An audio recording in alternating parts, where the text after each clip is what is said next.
बिस्मिल्लाहिर्रहमानिर्रहीम। अस्सलाम वालेकुम। किचन विद अनुषा में खुश आमदीद। अल्लाह ताला से दुआ है आप जहाँ रहें खुश रहें, अल्लाह ताला की रहमतों के साए में रहें, आमीन। आज जो रेसिपी हम बना रहे हैं वो है शाही शीर ख़ोरमा। उसके लिए हमें जिस चीज़ों की ज़रूरत होती है, हमने ये ऑयल ले लिया है, ये आधा कप ऑयल लिया है हमने। चाहें तो आप घी में भी बना सकते हैं। ये 4 हमने इलायची ले ली हैं, साबुदाना भिगो दिया है हमने आधे कप में।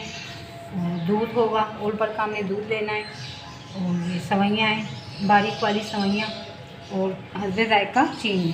सबसे पहले हम ऑयल को बघार लगाएंगे चूल्हे पे रख के। ये हमने इलायची का बघार लगा लिया है। अब इसके अंदर हम ये बारीक वाली सवैयाँ डाल के हम इनको भून लेंगे।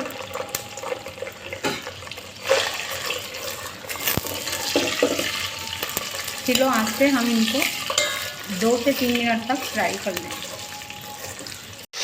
तो हमने ये दूध शामिल कर देना है इसके अंदर।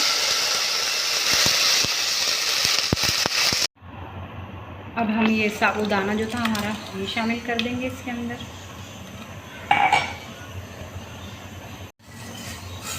अब बस ये इसमें जब उबाल आ जाएगा तो हम चीनी शामिल कर देंगे।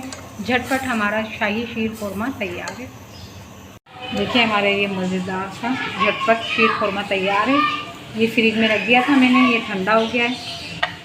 इसका बहुत ज़बरदस्त टेस्ट आएगा। आप चाहे गरम गरम खाएं, चाहे फ्रिज में रख के खाएं, बहुत अच्छा बनता है ये। ज़रूर ट्राई कीजिए आप। रेसिपी पसंद आए तो लाइक और सब्सक्राइब भी कीजिए। अल्लाह हाफिज़।